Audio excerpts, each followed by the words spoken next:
Hello नमस्कार दोस्तों। उम्मीद करता हूँ सभी अच्छे होंगे, अपनी पढ़ाई को मजबूत कर रहे होंगे और अपने नॉलेज को इम्प्रूव कर रहे होंगे। दोस्तों आपको पता है कि मैं इस चैनल पर इस समय जो UPSC UP triple S C है, पेड का एग्ज़ाम है, उससे रिलेटेड जितने भी टॉपिक हैं दोस्तों, उसका सभी वीडियो हम बनाते चल रहे हैं, ठीक है। और उसमें सभी इंपॉर्टेंट क्वेश्चन को ही हम लोग जीत कर रहे हैं, फालतू क्वेश्चन नहीं पढ़ना है। हमें वही क्वेश्चन पढ़ना चाहिए जो परीक्षा में पूछा जाए, ठीक है। तो हम उन क्वेश्चन को क्या करते हैं, डिस्कस करते हैं इस चैनल पे। तो अगर आप मेरा पिछला वीडियो देखेंगे दोस्तों, तो उसमें हमने डिस्कस किया है वैदिक काल के बारे में दोस्तों, ठीक है। तो वैदिक काल में जितने भी क्वेश्चन थे इम्पोर्टेंट, सभी क्वेश्चन को हमने डिस्कस किया था। आज हम बात करने वाले हैं सिंधु घाट सभ्यता के दोस्तों। इससे जितने भी क्वेश्चन बनेंगे दोस्तों, ठीक है, सारे क्वेश्चन को हम लोग क्या करेंगे, इसमें डिस्कस करेंगे और सारे इंपॉर्टेंट क्वेश्चन ही होंगे जो हम इसमें डिस्कस करने वाले हैं दोस्तों, ठीक है। तो उम्मीद है दोस्तों आपको ये सीरीज पसंद मतलब आएगा। अगर आप इसको ये सीरीज पसंद आता है दोस्तों, तो इसे अपने और दोस्तों के साथ शेयर कर सकते हैं, ठीक है। बाकी आपकी मर्जी दोस्तों। यहाँ पर देखें अगर, तो क्वेश्चन है हड़प्पा का प्रसिद्ध लोथल स्थल कहाँ स्थित है दोस्तों। तो आपको पता है दोस्तों, हड़प्पा का जो लोथल है, एक बंदरगाह है दोस्तों, ठीक है। क्या है, एक बंदरगाह है जो कहाँ पर है, गुजरात में है, ठीक है। तो क्वेश्चन पूछा जाता है दोस्तों कि लोथल कहाँ है, तो आपको पता है गुजरात में। और लोथल जो हड़प्पा का जो सबसे बड़ा बंदरगाह है, ठीक है, लोथल, वह कहाँ पर है, तो गुजरात में है। ऐसे क्वेश्चन पूछ जाते हैं, ठीक है। और अगर आपको बात बता दें दोस्तों कि लोथल के अलावा एक और बंदरगाह है दोस्तों। देखिए, लोथल और सुतकोतदा दो बंदरगाह हैं दोस्तों सिंधु घाटी सभ्यता के। देखिए, सिंधु घाटी सभ्यता दोस्तों, अगर हम इसकी बात करें तो यह माना जाता है कि इसका जो कालखंड था दोस्तों, वह 2400 से 1700 ईसा पूर्व की थी, ठीक है। और यह एक कांस्य युगीन सभ्यता है दोस्तों, और इसी सभ्यता को हम लोग हड़प्पा सभ्यता भी कहते हैं। यानी जो हड़प्पा सभ्यता है, सिंधु सभ्यता है और कांस्य युगीन सभ्यता है दोस्तों, ये तीनों क्या है, इसी मतलब एक ही क्वेश्चन है, ठीक है। तो क्वेश्चन बनता है कि कांस्य युगीन सभ्यता किसे कहते हैं दोस्तों। तो जो हड़प्पा है उसी को हम क्या कहते हैं, कांस्य युगीन सभ्यता कहते हैं। जो सिंधु है उसी को हम लोग हड़प्पा सभ्यता भी कहते हैं, ठीक है। तो इसमें आप कंफ्यूज मत होइएगा, ठीक है। तो आप याद रखिएगा कि जो हड़प्पा एक कांस्य युगीन सभ्यता है दोस्तों, इसमें कांसे की जो प्रमाण है वह मिला था, ठीक है। यानी अगर कहें कि हड़प्पा के जो वासी थे दोस्तों, वह कांसा से मतलब भली भांति परिचित थे, ठीक है। इसलिए इसको कांस्य युगीन सभ्यता भी कहते हैं, ठीक है। आगे चलते हैं दोस्तों। अगर बात करें हड़प्पा के और सारे भी जो स्थल हैं उसके बारे में हम बात कर लेते हैं।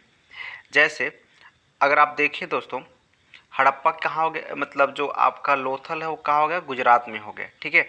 और भी स्थल हैं, जैसे हड़प्पा की बात करें तो ये आपका मतलब साहिवाल पंजाब में, ठीक है। साहिवाल पंजाब जो इसमें पाकिस्तान में है दोस्तों। मोहनजोदाड़ो की बात करें तो मोहनजोदाड़ो वो लरकाना, यह इस सिंध है, सिंध में पाया था, जो इसमें पाकिस्तान में है। चंदुआड़ो की बात करें तो यह नवाब शाह है, ये भी सिंध में है, ठीक है, जो पाकिस्तान में है। लोथल ये आपको पता है, ये अहमदाबाद गुजरात में है, ठीक है। कालीबंगा दोस्तों, यह हनुमानगढ़ राजस्थान में है। बनवाली फतेहाबाद हरियाणा में है। और जो धौलावीरा है वह गुजरात में है, यानी कच्छ के पास गुजरात में है धौलावीरा। तो ये कुछ हड़प्पा सभ्यता के कुछ स्थल हैं जो इनकी वर्तमान स्थिति है। जैसे मतलब इनकी वह स्थान है जहाँ पर ये खोजे गए थे, ठीक है। अब बात करते हैं दोस्तों हड़प्पा के जो सब, यहाँ पर देखिए, ये आपका ईस्ट वाला भाग है, ये वेस्ट है, और ये नॉर्थ है, और ये क्या है, साउथ है। तो अगर बात करते हैं दोस्तों इसके जो सबसे ईस्ट की बात करें तो सबसे ईस्ट में क्या है, वह है आपका आलमगीरपुर। क्या है, आलमगीरपुर। और यह यूपी के मेरठ जिले में है, ठीक है। यूपी के किस जिले में है, मेरठ जिले में है आलमगीरपुर। सबसे, अगर आपसे पूछा जाए कि हड़प्पा के सबसे पूर्वी भाग कहाँ है, तो वह है आलमगीर। देखिए दोस्तों, जो हड़प्पा है ना, ये कुछ इस जो हड़प्पा सभ्यता है दोस्तों, अगर इसके आकार को आप देखें तो यह त्रिभुजाकार आकार का है। किस आकार का है? त्रिभुजाकार आकार का है। ठीक है, तो इसका जो सबसे पूर्वी भाग है वो कौन सा है? आलमगीरपुर है। और कहाँ पर है? मेरठ में। और मेरठ कहाँ पर है? यूपी में है। ठीक है, अगर बात करें दोस्तों इसके सबसे पश्चिमी भाग की, तो सबसे पश्चिमी भाग की बात करें तो यह है आपका सूत सुता सॉरी सूता का डोर है। ठीक है, सूत का डोर है दोस्तों, ये सबसे पश्चिमी भाग है। और ये क्या है? बलूचिस्तान, जो बलूचिस्तान में है दोस्तों। ठीक है, और आप इसको याद रखिएगा कि यह दास्क नदी के किनारे है। ठीक है, किस नदी के किनारे है? दास्क नदी के। और जो आपका आलमगीरपुर है दोस्तों वह हिंडन नदी के किनारे है। किस नदी के किनारे है? हिंडन नदी के किनारे।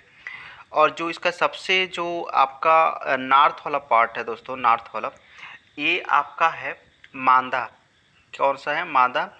और जो मांदा है यह जम्मू कश्मीर में है। और जम्मू कश्मीर यह चिनाब नदी के किनारे है। ठीक है, किस नदी के किनारे? चिनाब नदी के। ठीक है, अगर इसके दक्षिणी की बात करें तो इसका जो आपका हो जाएगा दाइमाबाद। क्या हो जाएगा? दाइमाबाद।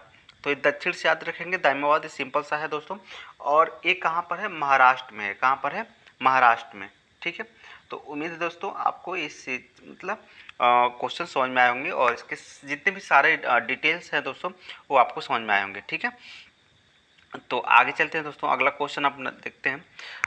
निम्न में से कौन सिंधु सभ्यता स्थल के एक बंदरगाह का प्रमाण है दोस्तों? अभी हमने डिस्कस किया लोथल, और एक आपका दूसरा जो है दोस्तों, लोथल सबसे बड़ा बंदरगाह है दोस्तों, और उसके साथ एक और जो आपका बंदरगाह है दोस्तों। ठीक है, आपको पता है कि सुत का जो बंदरगाह है दोस्तों, सुतकोटदा। ठीक है, कौन सा? सुतकोटदा। लोथल और सुतकोटदा, ये दो बंदरगाह हैं। ठीक है, तो उम्मीद है दोस्तों आप इसको याद, सुतकोटदा। ठीक है, सुतकोटदा, ये लोथल और सुतकोटदा दो बंदरगाह हैं। ठीक है, तो उम्मीद है दोस्तों आप इसको समझ गए होंगे, इसको याद रखिएगा। ठीक है, चलिए यहाँ पर देखिए दोस्तों, अगला जो क्वेश्चन है दोस्तों, पैलियोलिथिक यानी इसको पुराने पसार युग लोगों का मुख्य व्यवसाय था, तो क्या था?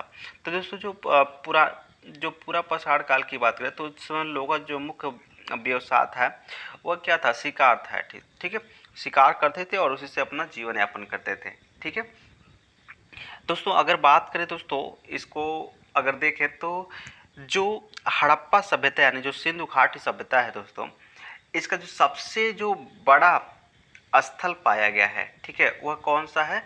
मोहनजोदाड़ो है। कौन सा है? मोहनजोदाड़ो। सबसे बड़ा स्थल कौन सा है? मोहनजोदाड़ो।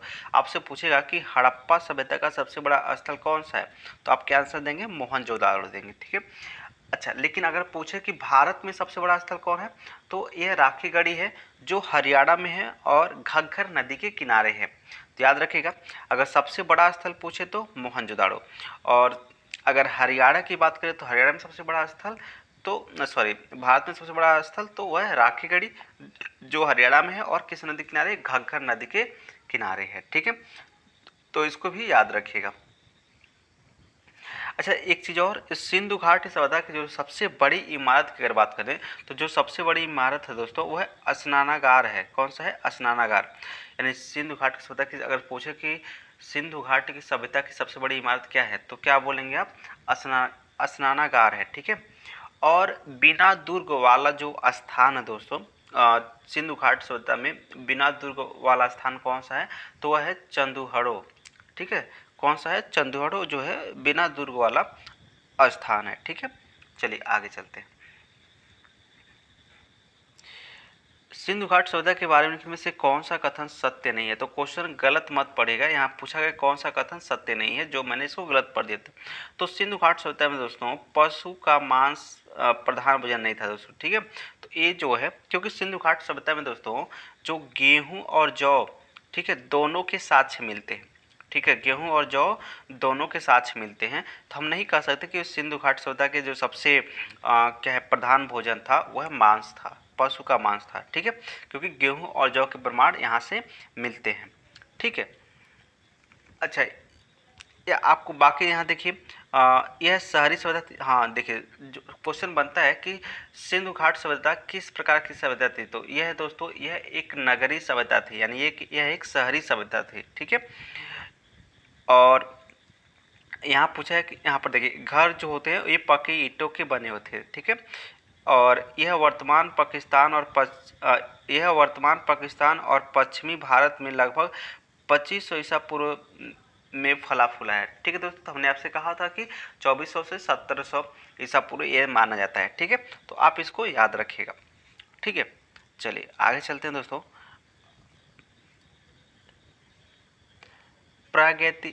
प्रागैतिहासिक काल में पहले युग काल को क्या कहा जाता है दोस्तों? तो जो पहला युग काल था उसे पूरा पसाड़, ठीक है। उसके बाद आपका आएगा नौ पसाड़, ठीक है। तो इसको याद रखिएगा।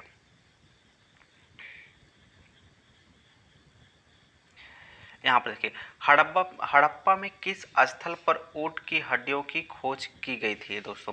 तो जो कालीबंगा है दोस्तों, यहाँ पर दोस्तों ऊँट के हड्डियों की साक्ष्य मिले थे, ठीक है। कहाँ पर?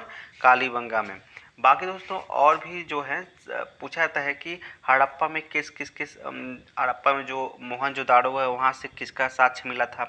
तो हम एक करके सबका देख लेते हैं दोस्तों। अगर बात करें दोस्तों मोहनजोदाड़ो से, तो आपसे पूछा कि मोहनजोदाड़ो में किसका साक्ष्य मिला था। तो सबसे बड़ा क्या है? स्नानागार है, ठीक है। इसका साक्ष्य कहाँ से मिला था? मोहनजोदाड़ो से। और सबसे बड़ा अन्नागार का साक्ष्य ये भी मोहनजोदाड़ो से। सबसे बड़े देखिए सबसे बड़े ईंट का साक्ष्य भी कहाँ से? ये भी क्या? मोहनजोदाड़ो से मिला था, ठीक है। और सूती कपड़ों का जो साक्ष्य था ये भी कहाँ से? मोहनजोदाड़ो से। कांसे की बनी नर्तक की जो प्रतिमा थी ये भी कहाँ से मिली थी? मोहनजोदाड़ो से ही मिली थी। आर्यों के आक्रमण का साक्ष्य कहाँ से मिला था? ये भी मोहनजोदाड़ो से ही मिला था। और जहाज निशान वाले मोहर कहाँ से मिले थे? ये भी मोहनजोदाड़ो से ही मिले थे। तो इसको याद रखिएगा। सबसे बड़ा स्नानागार, सबसे बड़ा अन्नागार, फिर सबसे बड़े ईंट, सबसे सूती कपड़ों का साक्ष्य, कांसे की बनी नर्तक की प्रतिमा, आर्यों के आक्रमण का साक्ष्य, सबसे बड़ा ईंट, जहाज निशान वाले मोहर, ये सारे जो हैं दोस्तों इनका साक्ष्य जो मिला था कहाँ से मिला था? मोहनजोदाड़ो से मिला था। बाकी अगर बात करें लोथल से, आपको पता है लोथल क्या है? एक बंदरगाह है जो कहाँ पर है? गुजरात में है। यहाँ से क्या क्या साक्ष्य मिले थे? तो देखिए सबसे पहले बंदरगाह का साक्ष्य मिला था, ठीक है। फारस की मोहरें मिली थी दोस्तों। कहाँ से मिली थी? फारस की मोहरें। यानी इससे स्पष्ट होता है कि उस समय के जो लोग थे दोस्तों वह व्यापार करते थे, ठीक है। कैसे क्या करते? व्यापार करते थे, ठीक है। मम्मी के प्रमाण भी कहाँ से मिले थे दोस्तों? ये भी कहाँ से मिला था? मम्मी के प्रमाण जो मिला था ये भी लोथल से ही मिला था। हाथी दांत का पैमाना कहाँ से मिला था? ये भी लोथल से मिला था। आटा पीसने की चक्की ये भी लोथल से, ठीक है। तो याद रखिएगा बंदरगाह का साक्ष्य, फारस की मोहरें, मम्मी के प्रमाण, हाथी दांत का पैमाना और आटा पीसने का जो चक्की है ये सब कहाँ से मिले थे? यह मिला था आपको लोथल से मिला था, ठीक है। बात करते हैं दोस्तों कालीबंगा की। अगर बात करें कालीबंगा की, तो कालीबंगा की अगर हम बात करते हैं दोस्तों तो इसमें आप देखेंगे सबसे पहले आपको जूते हुए खेतों की साक्ष्य मिलेगा। क्या मिलेगा? जूते हुए खेतों के। काली मिट्टी का भी साक्ष्य यहीं से मिलता था। और काली मिट्टी की चूड़ियाँ भी यहीं से मिली थी। लकड़ी की नाली यहीं मिला था दोस्तों। कच्चे ईंटों के प्रमाण यहीं मिले थे। तो याद रखिएगा सबसे पहले जूते हुए खेतों की जो साक्ष्य हैं, काली मिट्टी की चूड़ियाँ, लकड़ी की नाली और कच्चे ईंटों का प्रमाण ये कहाँ से मिला था? कालीबंगा से मिला था, ठीक है। बात करते हैं दोस्तों हड़प्पा से। हड़प्पा से क्या क्या मिला था? हड़प्पा से अगर देख लें तो हड़प्पा से मिलेगा पत्थर से बनी मूर्तियाँ। क्या बनेगा? पत्थर से बनी मूर्तियाँ मिली थी। कब्रिस्तान का साक्ष्य मिला था दोस्तों। किसका साक्ष्य? कब्रिस्तान का। देखिए दोस्तों जो कब्रिस्तान थे उस समय हड़प्पा में, तो उस पे नाम लिखे थे दोस्तों R1 R2 R3 है ना, ऐसे करके R1 R2 R3 इस तरह से लिखा था। तो आपसे पूछेगा कि सबसे बड़ा जो कब्रिस्तान था वो कौन था? तो जो R दोस्तों 37 है ना, वो सबसे बड़ा कब्रिस्तान था, ठीक है। बाकी यहाँ से तांबे के पैमाने मिले थे, ठीक है। याद रखिएगा हड़प्पा से क्या मिला था? तांबे का पैमाना। और हाथी दांत का पैमाना कहाँ से मिला था? लोथल से मिला था, ठीक है। कहाँ से मिला था? लोथल से। अब बात करते हैं दोस्तों बनवाली से। बनवाली से क्या क्या मिला था? तो बनवाली से अगर आप देखें दोस्तों तो बनवाली से आपको मिला था मिट्टी के हल मिले थे। किस मिले थे? मिट्टी के हल मिले थे। और जौ, सरसों और तेल का साक्ष्य यहीं से मिला था दोस्तों। मिट्टी के हल, जौ, सरसों तेल का साक्ष्य कहाँ से मिलेगा? यहीं से मिलेगा। और तांबे का जो वाड़ाग्र था, जैसे देखिए दोस्तों, ये आपका वाड़ होता है ना, तो इसको बोलते हैं वाड़ाग्र। ठीक है, तो ये किसका मिला था? तांबे का मिला था। इसका साक्ष्य कहाँ मिला था? ये भी कहाँ से मिला था? बनवाली से ही मिला था। ठीक है, अब बात करते हैं दोस्तों, रंगपुर से क्या क्या मिला था दोस्तों। रंगपुर की बात करें तो रंगपुर से हमको किसका साक्ष्य मिलता है दोस्तों? चावल के साक्ष्य मिलते हैं और गेहूं के साक्ष्य मिलते हैं दोस्तों। किसका साक्ष्य मिलता है? चावल और गेहूं।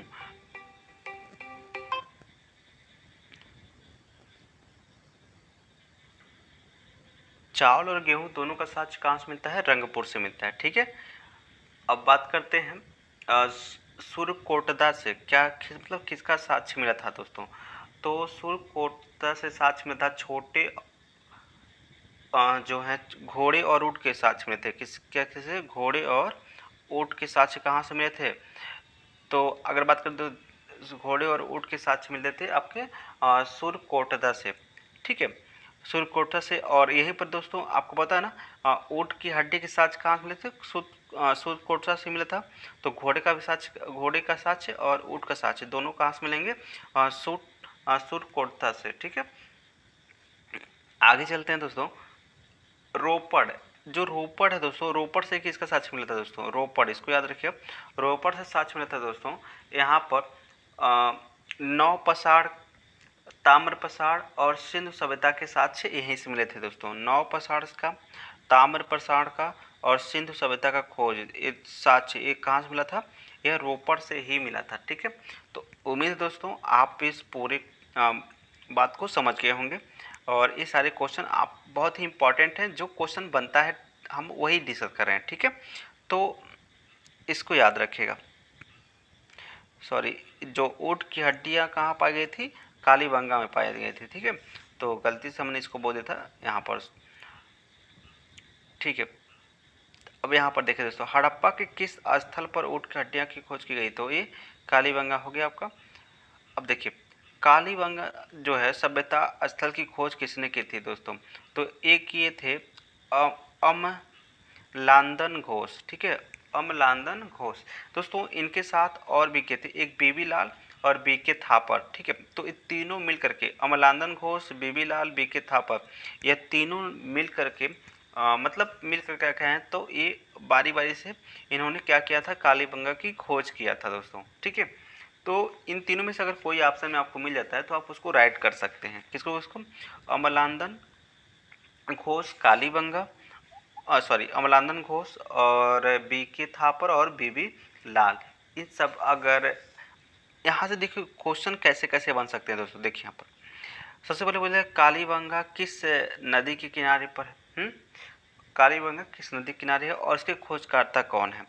तो देखिए दोस्तों, जो कालीबंगा है ना, वो घग्गर नदी के किनारे पे है। किस नदी के? घग्गर नदी के किनारे है ना। और इसके खोजकर्ता बता दिए आपका बीबी लाल, बीके थापर और अमलांदर घोष। ठीक है, तो इसको याद रखिएगा। बाकी अगर देखें दोस्तों, हड़प्पा की खोज, हड़प्पा किस नदी के किनारे है? तो हड़प्पा आपका रावी नदी के किनारे है और उसकी खोज किसने किया था? तो दयाराम साहनी ने किया था। ठीक है, बात करें मोहनजोदाड़ो की, तो मोहनजोदाड़ो दोस्तों इस सिंधु नदी के किनारे है और इसकी खोज दोस्तों राखलदास बनर्जी ने किया था। चन्हूदड़ो की खोज किसने किया था दोस्तों? तो देखिए चन्हूदड़ो जो है वो ये भी सिंधु नदी के किनारे है और इसकी खोज मजमू एनजी मजमूदार ने किया था। ठीक है, और अगर बात करें दोस्तों कोटदीजी की खोज किसने की थी? तो ये भी सिंधु नदी के किनारे है और इसकी जो खोज की थी दोस्तों वह फजल अहमद, किसने किया था? फजल अहमद ने इसकी खोज की थी। रंगपुर की, तो रंगपुर की खोज की थी दोस्तों मादर, रंगपुर का खोज किसने किया था? मादर ने किया था। ठीक है, और अगर बात करें रोपड़ की, तो रोपड़ की खोज दोस्तों अगर अच्छा रंगपुर, सॉरी रंगपुर की खोज मादर ने नहीं किया था, रंगपुर मादर नदी के किनारे है और इसका जो खोज किया दोस्तों वह रंगनाथ राव ने किया था। देखिए रंगपुर, जो आपका रंगपुर है ये मादर नदी के किनारे है और खोज किसने किया था? रंगनाथ राव ने किया था। किसने? रंगनाथ राव ने। ठीक है, अगर बात करें रोपड़ की, तो रोपड़ दोस्तों सतलज नदी के किनारे है और इसकी जो खोज की थी दोस्तों ये यज्ञदत्त शर्मा ने किया था। ठीक है, किस दत्त? यज्ञदत्त शर्मा ने। और लोथल ये भोगवा नदी के किनारे है। किस नदी के किनारे है? भोगवा नदी के किनारे। और इसका जो खोज था ये भी रंगनाथ राय ने किया था। किसने किया था? रंगनाथ राय ने। आलमगीर दोस्तों यह आपको पता है यूपी में है, हिंडर नदी किनारे है, मेरठ में। और इसकी खोज यज्ञदत्त शर्मा ने किया था। किसने? यज्ञदत्त शर्मा ने। बात करें सूतकांकेडोर का खोज, देखिए ये दास का नदी किनारे है और यह इसकी खोज स्टाइन ने किया था। किसने? स्टाइन ने। बनवाली की खोज, तो बनवाली जो है दोस्तों, बनवाली, ठीक है, ये आपका रंगोई नदी किनारे है। इसका खोज रविंद्र सिंह बिष्ट ने किया था। ठीक है। और एक लास्ट है दोस्तों धौलीबीरा। धौलीबीरा की खोज किसने की थी? तो धौलीबीरा की खोज दोस्तों ये लूनी नदी किनारे है और इसकी खोज जेपी जोशी ने किया था। किसने? जेपी जोशी ने। ठीक है दोस्तों, आग में जो पके हुए ईंट होते हैं दोस्तों, उसको सिंधु घाटी सभ्यता में क्या कहा गया था? टेराकोटा, है ना? क्या कहा गया था? टेराकोटा कहा जाता है। ठीक है, पके हुए ईंट को क्या कहते हैं? टेराकोटा कहते हैं। तो इसको भी आप याद रखिएगा। सिंधु सभ्यता में मोहरों को बनाने के लिए इनमें से किस नरम पत्थर का उपयोग किया जाता है? तो दोस्तों ये आपका है स्टेटाइट। ठीक है, स्टेटाइट। इसका खोज किसका किया था? जो मोहरे बनाए थे नरम पत्थर के, इसकी खोज स्टेटाइट ने से बनाए जाते हैं। ठीक है, इसका उपयोग करके मोहरे बनाए थे। ठीक है, आगे चलते हैं दोस्तों। यहाँ पर देखें अगर तो हड़प्पा, अभी मैं बताया दोस्तों हड़प्पा की खोज किसने की थी? तो हड़प्पा की खोज की थी दोस्तों दयाराम साहनी ने। किसने? दयाराम साहनी ने। मोहनजोदड़ो की तो राखलदास बनर्जी। चंदूहड़ो की दोस्तों तो गोपाल मजूमदार। लोथल का तो दयाराम साहनी, यानी लोथल का खोज भी किसने किया था? दयाराम साहनी, सॉरी, लोथल का खोज दयाराम साहनी नहीं, रंगनाथ राव। किसने? किसने? रंगनाथ राव ने किया था। ठीक है, तो सिंपल सी बात है दोस्तों, आप आराम से इसको कर सकते हैं। यहाँ पर देखें दोस्तों तो निखिल मिलान करना है दोस्तों। यहाँ पर भी खेतों की जोताई, अच्छा बताइए, खेतों की जुताई का प्रमाण कहाँ से मिला था? कालीबंगा से मिला था। कोई तुर्क नहीं है तो चंदहुदड़ों में। ठीक है, घोड़े की हड्डियाँ कहाँ से मिली थी? तो घोड़े का साक्ष्य कहाँ मिला था? घोड़े का साक्ष्य दोस्तों जो मिला था वो आपका सूरकोटदा से मिला था दोस्तों। और आपका ये है निम्न परकोटे वाला नगर कौन है? तो मोहनजोदाड़ो है दोस्तों। कौन है? मोहनजोदाड़ो। तो ये सिंपल सा क्वेश्चन है दोस्तों, आप आसानी से कर सकते हैं। बहुत ही उम्मीद है दोस्तों आपको ये सारे चीज़ें जितने भी हमने बताए ये सारी चीज़ें आपको समझ में आ गए होंगे। और ये मोस्ट इम्पॉर्टेंट क्वेश्चन है दोस्तों हड़प्पा सभ्यता से। ठीक है, तो अगर हड़प्पा सभ्यता से क्वेश्चन बनता है दोस्तों तो उम्मीद है दोस्तों 90% या 99% उम्मीद है दोस्तों यहीं से बनेगा। ठीक है, बाकी आपको इसके बाहर कुछ नहीं देखने को मिलता है। ठीक है, क्योंकि आप पेपर उठा कर देख सकते हैं दोस्तों पिछले ईयर की, फिर किसी भी कंपटीशन एग्जाम का, तो आप देखेंगे कि इन्हीं में से क्वेश्चन ही बनता है। ठीक है, तो उम्मीद है दोस्तों आपको ये पसंद आएगा। अगर आपको पसंद आता है तो प्लीज़ एक बार अपने दोस्तों के साथ शेयर जरूर कर दीजिएगा। ठीक है, चलिए आज के लिए बस इतना ही। जय हिंद।